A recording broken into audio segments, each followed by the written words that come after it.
certo. Pois então, o manifesto, ele se trata de uma carta aberta apresentada à Assembleia Legislativa do Maranhão, contrária ao Fórum de Entidades LGBTI+, do Maranhão, se mostrando contrário à proposição do projeto de lei 205/2021. E aí, no manifesto, nós iremos apresentar do que se trata, o que a deputada Mical Damasceno, do PTB, está propondo e os males, a problemática presente se esse projeto for para frente e for apreciado e chegar a ser promulgado, né? Então, eu vou fazer aqui a leitura bem devagar, enquanto a Laila tenta localizar o documento, mas, de qualquer forma, não serão prejudicados, tá? Manifesto do Fórum LGBTI+, do Maranhão, contrário ao projeto de lei 205/2021, da deputada Mical Damasceno. A deputada estadual Mical Damasceno, do PTB, apresentou o projeto de lei 205/2021, que visa, abre aspas, medidas protetivas do direito dos estudantes do Estado do Maranhão ao aprendizado da língua portuguesa, de acordo com a norma culta oficial e orientações legais de ensino, fecha aspas.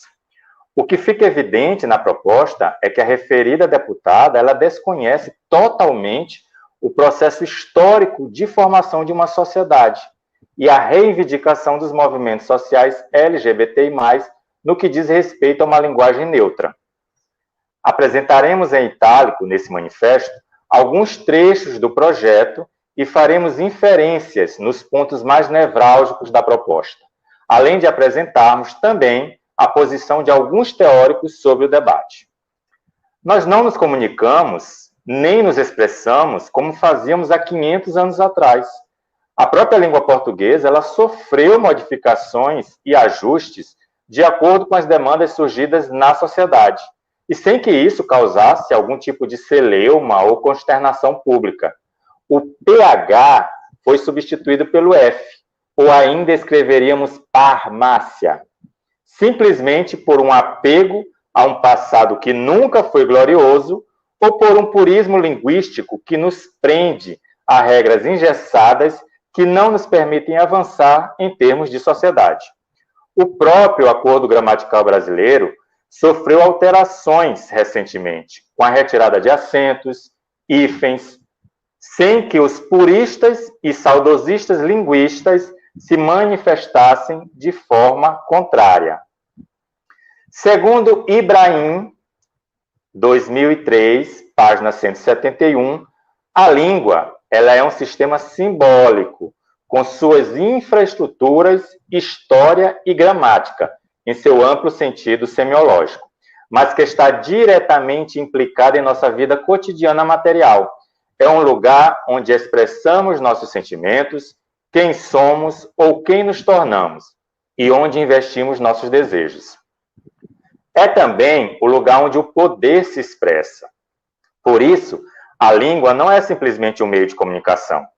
É dentro e por meio dela que formamos e performamos nossa identidade social e negociamos a história e as relações sociais e históricas. A linguagem é um sistema e, como tal, é permeada por relações de poder e hierarquizações.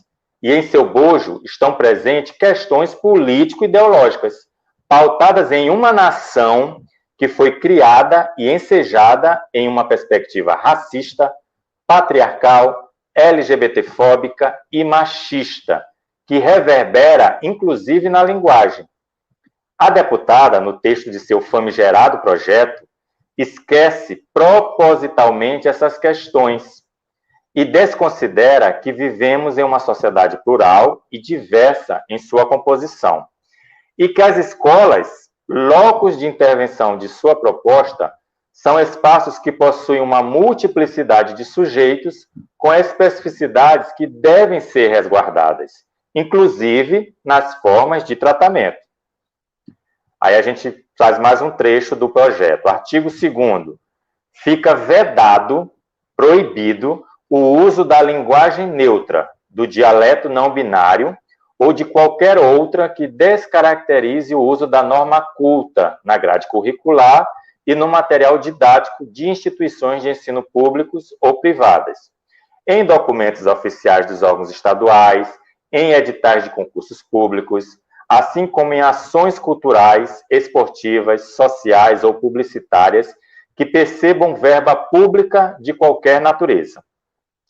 O projeto em si, em sua redação, traz mais uma perspectiva moralizante e de combate às pautas de diversidade sexual e de gênero do que uma preocupação com a língua portuguesa.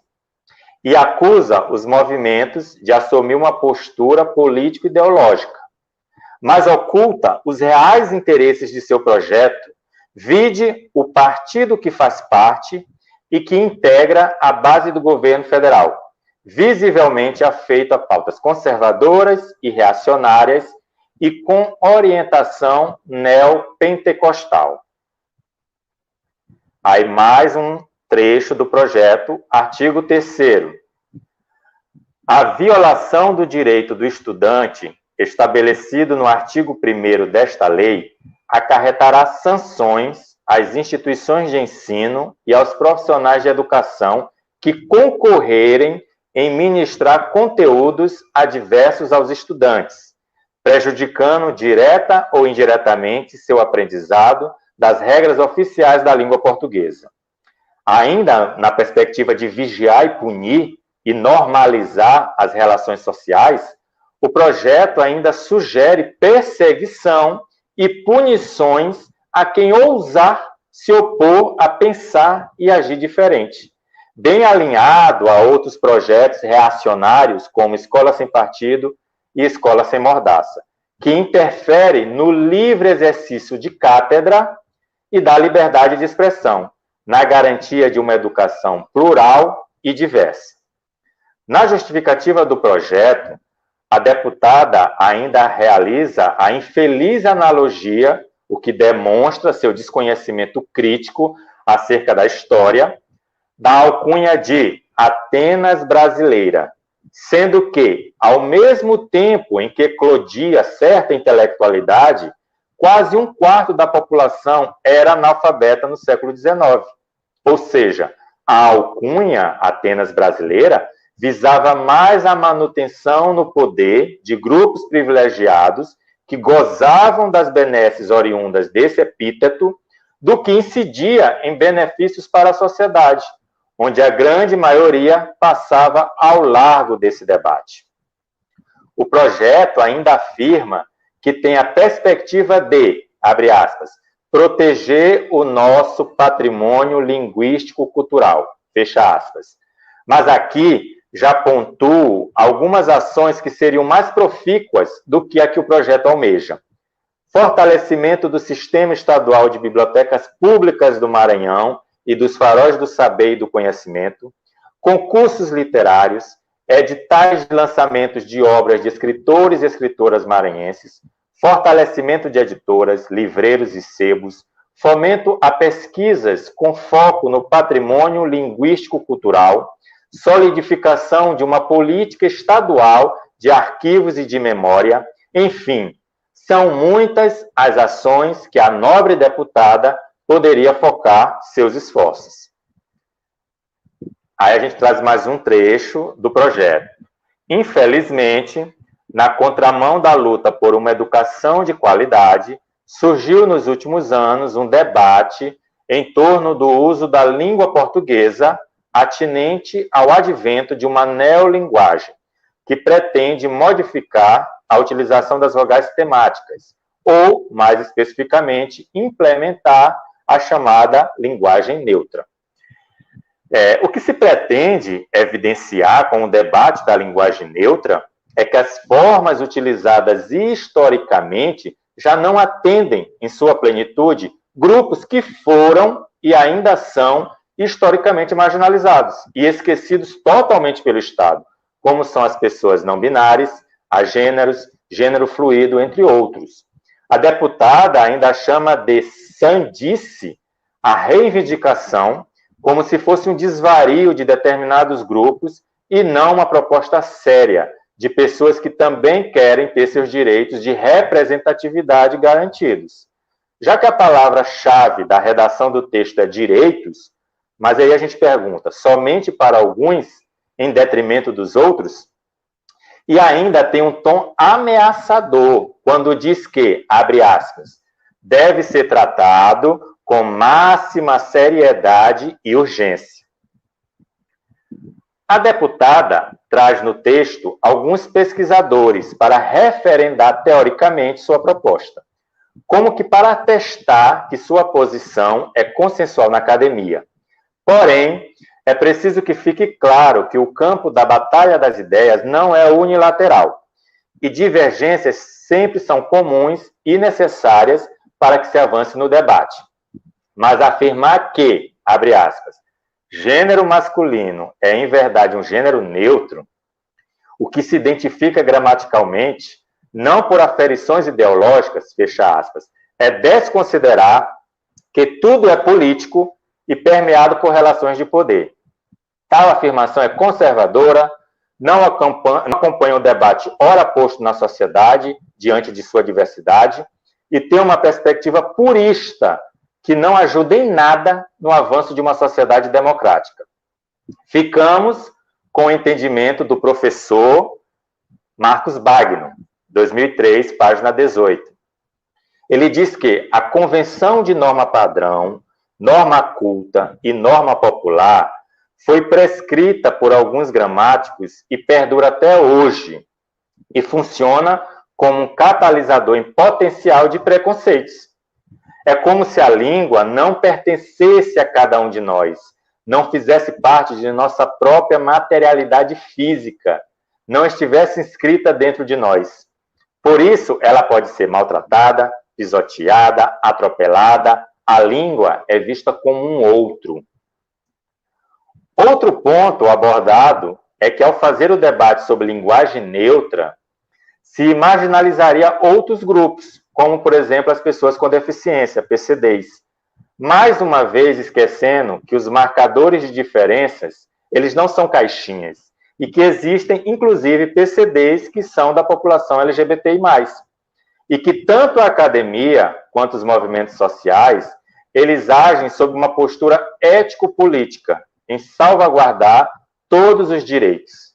Ou seja, tem-se a consciência de que determinados usos dificultam a leitura em softwares que possibilitam uma leitura acessível, bem como dificultam a compreensão de pessoas disléxicas. Esse debate ele já vem sendo feito e procura-se uma saída que atenda a todos, todas e todes. Por fim, o que se luta é que as pessoas se sintam contempladas e representadas nas instâncias em que socializam, haja vista serem sujeitos de direitos que também devem ter suas especificidades respeitadas. Não se trata de dizer que a língua portuguesa é preconceituosa, mas de afirmar que a sua gênese já não atende às demandas da sociedade na contemporaneidade. Portanto, é passível de mudanças. Como sistema, a língua já assume caráter ideológico, quer queira ou não. E moldá-la a uma sociedade plural e diversa não se trata de um propósito escuso, como afirma a deputada, mas sim de mostrar que avançamos enquanto uma nação que se entende como formada por vários grupos sociais.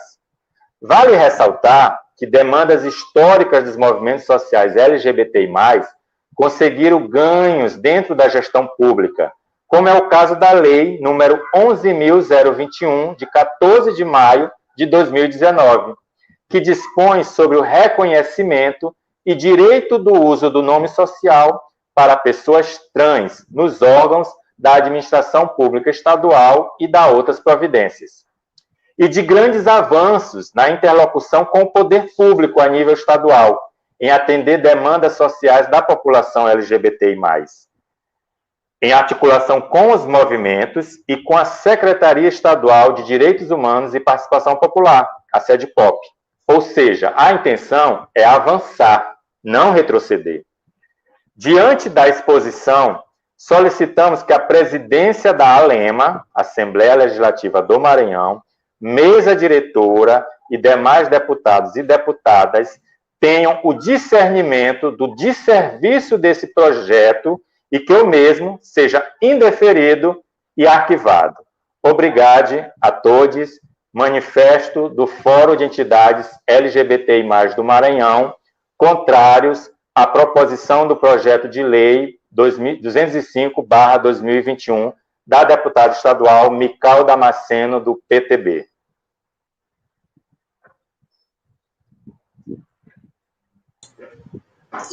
Carlos, muito obrigada.